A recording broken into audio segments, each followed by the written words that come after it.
Hey guys, welcome back to my channel. So आज है 31 मार्च और मैं जा रहा हूँ एक छोटी सी कॉफ़ी राइड के लिए।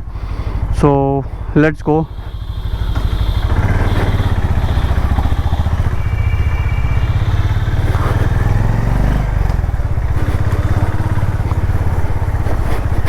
सबसे बड़ी मुश्किल से मुझे टाइम मिला है बाइक राइड करने का, और बिल्ली भी रास्ता काट गई। वैसे तो मेरे माइंड में कोई टॉपिक नहीं है आज इस वीडियो में बात करने के लिए। आज बस ऐसे ही गेड़ी मारने के लिए निकला हूँ। और इसकी बाइक कितना धुआं छोड़ रही है। और यहाँ हो रहा है ट्रैफिक जैम दारू के ठेके के सामने। जहाँ पर दारू का ठेका मिलता है वहीं पर लोग गाड़ी पार्क कर लेते हैं और वहीं भीड़ लग जाती है। बहुत तेज हो रहा है। और अभी हो रही है ग्रीन लाइट, फटाफट निकाल लेते हैं इससे पहले कि देखो अभी बस वाले देखो सामने आ गया, रुका ही नहीं। ये डीटीसी वाले ही लाइट जंप करते हैं। ओवर द इयर्स मैंने ये देखा, ऑब्जर्व किया है, आई मे बी रॉन्ग, कि ना डीटीसी ड्राइवर्स भी बहुत ज़्यादा रफ चलाते हैं, बहुत ज़्यादा तेज़ चलाते हैं। And you know I have seen lot of occasions they are jumping traffic lights. तो सामने आपने देखा ये भी एग्जाम्पल, तो ट्रैफिक लाइट जंप करने का। तो आई डोंट नो क्या रीज़न है इस इतनी इम्पेशंस और रेस्टलेसनेस का। दिल्ली का मौसम गर्म होता जा रहा है, अब दिन में निकलने का ज़्यादा मन नहीं करता। इनफैक्ट अभी तो अप्रैल 1 स्टार्ट भी नहीं हुआ है, मतलब अभी तो कल है अप्रैल 1।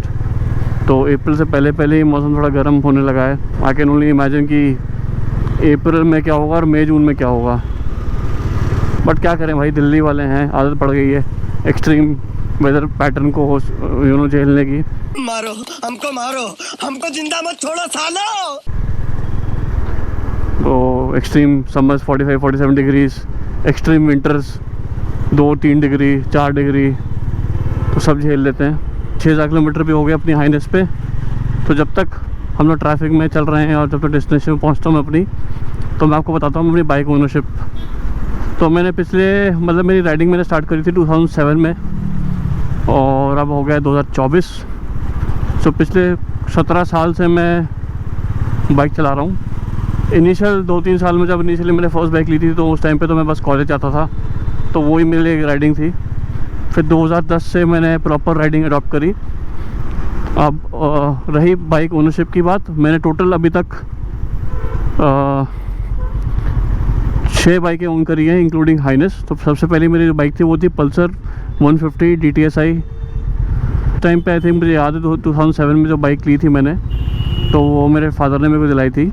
तो उस टाइम पे उस पर LCD स्क्रीन आने लगी थी, डिजिटल डिस्प्ले आने लगा था, तो एनालॉग प्लस डिजिटल डिस्प्ले था। तो वो मेरी फर्स्ट बाइक थी।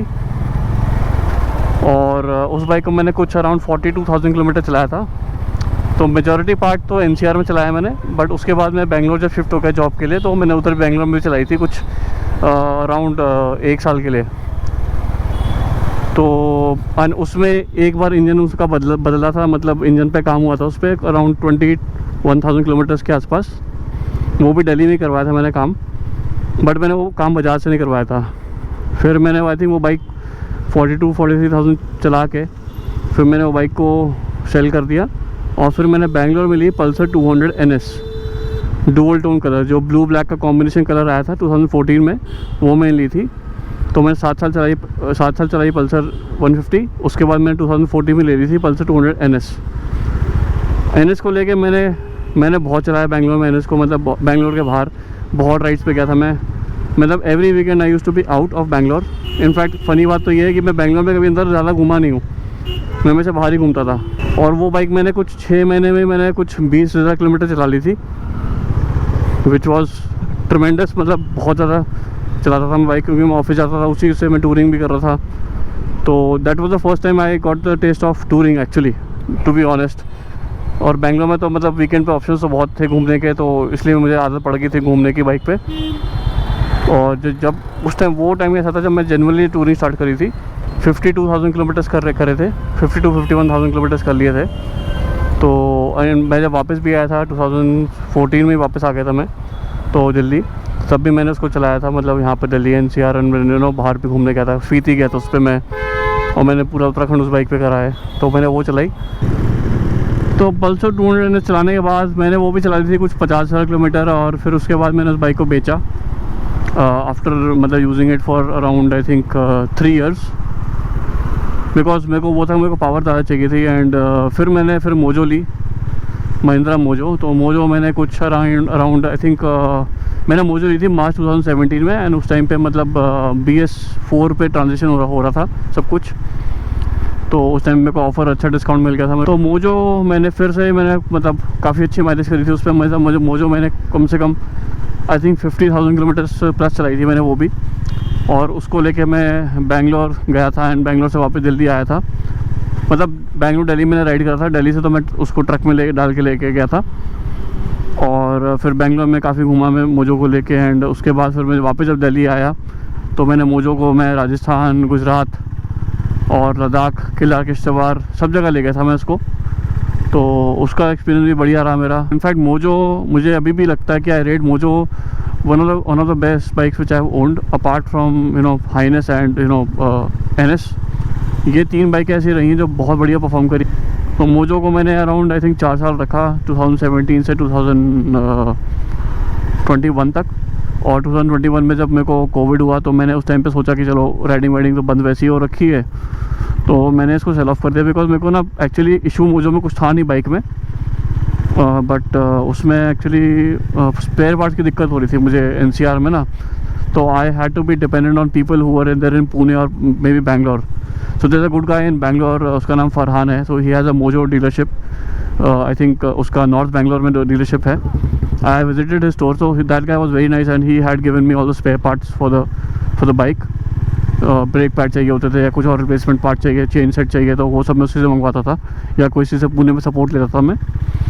तो वो था, तो वही रीज़न था मेरे को मोजो को बेचने का। And then after selling Mojo I was still thinking कि कौन सी बाइक लूँ। और अब मैं बाकी कहानी आपको आगे बताता हूँ, जब मैं अभी रुकूँगा मैं यहाँ पे और एक छोटा सा कॉफ़ी ब्रेक लेते हैं, फिर बाकी कहानी बात बताता हूँ आपको मैं। तो भाई कॉफ़ी पी ली, अब निकलते हैं घर अपने।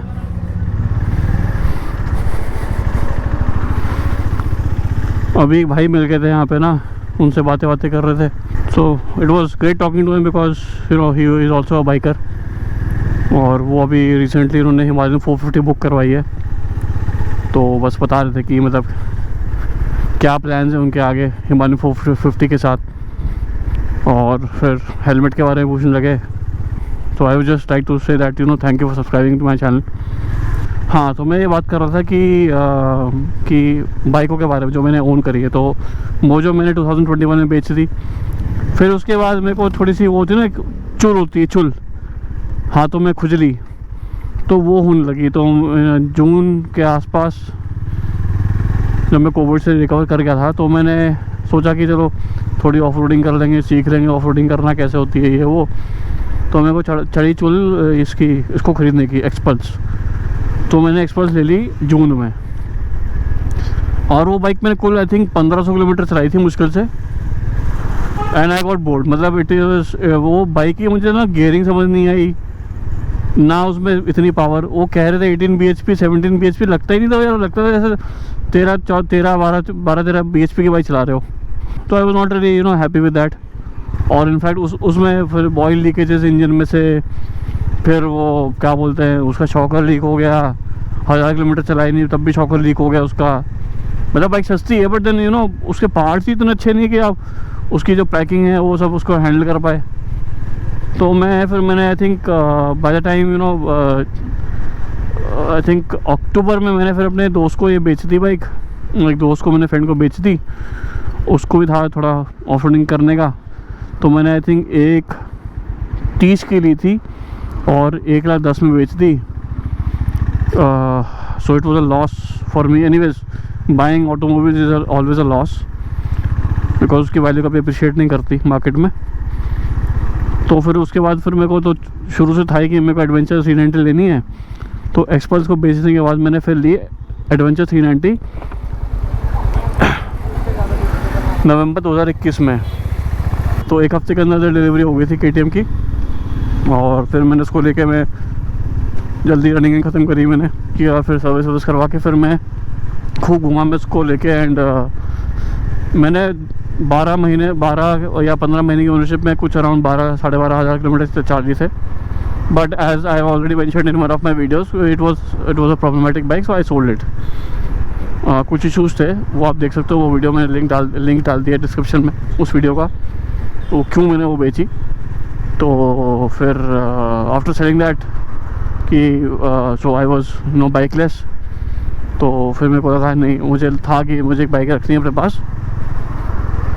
तो मेरे को फिर एकदम से लगा कि ना power is not that important, मतलब पावर इम्पॉर्टेंट होती है बट एक टाइम के बाद ना बंदे को लगता है यार थोड़े ऐसी बाइक हो कि जो ना सिटी में घूम ले और फिर थोड़ा बहुत बाहर भी चले जाएँ, रिलैक्स बाइक हो, ईजी टू गो, हीटिंग भी कम हो, ये सब चीज़ें हों, रिफाइनमेंट हो, ये सब चीज़ें हों। तो वो उस टाइप की बाइक मैं देख रहा था। मैंने फिर उसकी टेस्ट राइड ली मेटियोर की, फिर मैं बेसिकली मैं स्मॉल कैपेसिटी बाइक देख रहा था। तो मेरे को चाहिए था कि ना पावर का मुँह तो चलेगा मेरे को, इस चक्कर में फिर मैंने मेटियोर चलाई, फिर मैंने होंडा हाइनेस चलाई। तो मेरे को होंडा हाइनेस पसंद आई। I bought the Honda Highness in April 2023। तो मैंने KTM बेची थी मार्च 2023 में और हाइनेस खरीदी मैंने अगले महीने अप्रैल में उसी साल। तो अब मुझे ऑलमोस्ट इस बाइक पे अब हो गए हैं ऑलमोस्ट 1 साल तो हो ही गया है। कोई दिक्कत नहीं है, बाइक में एकदम मस्त चलती है, सिटी में एकदम रिलैक्स होकर चलती है। थोड़ी गियर शिफ्टिंग थोड़ा ज़्यादा है but overall it's a very good bike to use in city and you know in fact highways पर भी। कुछ दिनों बाद ही मैं एक और ट्रिप प्लान कर रहा हूँ इस बाइक पे ही विद माई वाइफ। सो बहुत मज़ा आने वाला है, थोड़े और वीडियोस बनाऊँगा मैं और मैं चैनल। सो यही कुछ मेरी बाइक के ओनरशिप हो रहे हैं, मतलब इतनी बाइक मैंने ओन करी हैं over the past 17 years, 6 bike है। और बट मैं ये कहना चाहूँगा कि ना मैं ओवर द टाइम मैंने ये रियलाइज़ किया कि ना being biased for any brand is absolutely something which blinds you towards things. कि आपको लगता है कि यार मेरी बाइक बेस्ट है, सबको लगता है वो अपनी उसकी बाइक खुद की बाइक बेस्ट है, बट कभी भी ना ब्रांड से कभी आप इतना लगाव मत रखो कि बाद में आपको बहुत ज़्यादा पिंच हो वो चीज़। मुझे सिर्फ मोटरसाइकिलिंग से प्यार है, मैं किसी ब्रांड से प्यार नहीं करता हूँ टू बी ऑनेस्ट। मुझे किसी ब्रांड से लगाव नहीं है, ठीक है, कि हाँ जी मैं इसका फ़ैन हूँ या मैं उसका फ़ैन हूँ। बिकॉज क्या होता है ना कि अगर आप किसी भी ब्रांड को फॉलो करते हो या किसी भी ब्रांड के साथ रहते हो, विच इज़ गुड, मतलब होना चाहिए, बट देन ब्लाइंड हो जाते हो एक तरीके से। फिर आपको समझ नहीं आता, आपको लगता है कि बाकी सारी बाइकें अच्छी नहीं हैं, सिर्फ इस ब्रांड की बाइकें अच्छी हैं। तो that should not happen. You should be you should think practically कि हाँ अब आजकल ये हो गया कि ना अब फाइनली मुझे लगता है कि इंडियन मार्केट में अंडरस्टैंडिंग आई है कि लोग जॉनर बेस्ड मोटरसाइकिलिंग सीख रहे हैं। कि पहले क्या होता था कि बंदे ने स्पोर्ट्स बाइक ली, उसी पे टूरिंग, उसी पे ऑफ रोडिंग, उसी पे सब कुछ कर रहा है बंदा। और पहले ऑप्शन भी नहीं होते थे हमारे पास इंडियन मार्केट में, तो ऑप्शन की कमी के चक्कर में लोग फिर जो बाइक होती थी उसी पे सब कुछ करते थे, और वो मैंने भी किया है। तो बट अब अंडरस्टैंडिंग आ गई कि एडवेंचर बाइकें किस चीज़ की बनती हैं, स्पोर्ट बाइक किस चीज़ के लिए बनती है, ट्रैक स्पेसिफिक बाइक क्या होती है। तो ये बहुत अच्छी बात है। बट हाँ मतलब genre based biking is good कि आपको समझ में आया कि किस कैटेगरी की आपको बाइक चाहिए, क्या यूसेज है आपका। अब लोग वैसे सोचते हैं मार्केट में ना कोई भी बाइक अच्छी है, कोई भी बाइक बुरी नहीं है। इट इज़ जस्ट दैट कि आपकी पर्सनल लेवल पर रिक्वायरमेंट क्या है, तो वो बहुत मैटर करती है एंड उसी के हिसाब से बाइक लो। क्योंकि मैंने रियलाइज़ किया कि बहुत दोस्त हैं मेरे जिन्होंने मतलब बेनेली ली है। तो बेनेली मुझे लगता था, मेरा इंप्रेशन था Benelli is not a good bike, अच्छी नहीं है, चाइनीज़ बाइक है, ये सब चीज़ें। बट जब मैंने वो बाइक चलाई ना, मैं सच कह रहा हूँ, जो TRK की 500 है मैंने चलाई, मेरे को लगा it's a very good bike and smooth engine था। ऑल्दो वेट बहुत ज़्यादा बाइक का, बट देन इंजन स्मूथ था, कंफर्टेबल बाइक थी, और सीट इतनी चौड़ी उसकी, सस्पेंशन भी ठीक ठीक था उसका, और पिलियन सीट भी बहुत बड़ी थी। तो मुझे वो लगता था कि हाँ, तब मुझे लगा कि हाँ bike is very good. Brand following will make you blind at some point. और मैंने यही चीज़ सीखी है ओवर द ईयर्स कि ब्रांड इज़ ठीक है, वो एस्पिरेशनल होता है, people relate to it in some other way, वो एक पर्टिकुलर बाइकर पर्सनालिटी दिखाता है, मतलब वो उससे आप रिलेट कर पाते हो। बट आई थिंक वो चीज़ वहीं तक ही होनी चाहिए, रिस्ट्रिक्टेड। और मेरे को तो बस एक ही चीज़ है, मुझे घूमने का बहुत शौक़ है बाइक पे, अब चाहे बाइक कोई भी हो। पिछले कुछ रिकॉर्डिंग में ना मेरे को माइक की बड़ी दिक्कत हो रही थी, तो अब देखते हैं। फाइनली मैंने माइक अभी मतलब एडजस्ट किया है माइक। लेट्स सी अब इसकी जो क्लिपिंग है उस पर कैसी वॉइस आती है। तो मैं एक्साइटेड हूँ अब नेक्स्ट ट्रिप के लिए। पहाड़ों में जा रहा हूँ मैं, जगह तो मैं उसी टाइम बताऊँगा जब जाऊँगा। Let's see if the trip happens. Plan तो कर लिया, बट वही होता है ना, कोई लास्ट मिनट कुछ चेंजेस हो गए या फिर कुछ हो गया तो फिर वो पॉसिबल नहीं हो पाता। अब जब चैनल पे आ ही गए और वीडियो देख ली है तो फिर सब्सक्राइब भी कर लो, थोड़ा सा मोटिवेशन मिल जाता है। शाम को हाइनेस को चलाने का मज़ा ही अलग है। और बस traffic is something which puts me of. अब क्या ही करें भाई, ऐसे शहर में रहते हैं जहाँ पर ट्रैफिक ही ट्रैफिक होता है। भाई घर पहुँच गया हूँ मैं, and thank you so much for watching this video. ज़्यादा कुछ था नहीं इसमें, just usual moto talks which I do. So अब मैं आपको मिलता हूँ अगले वीडियो में। Till then, ride hard, ride safe. I will see you in the next video. Bye bye.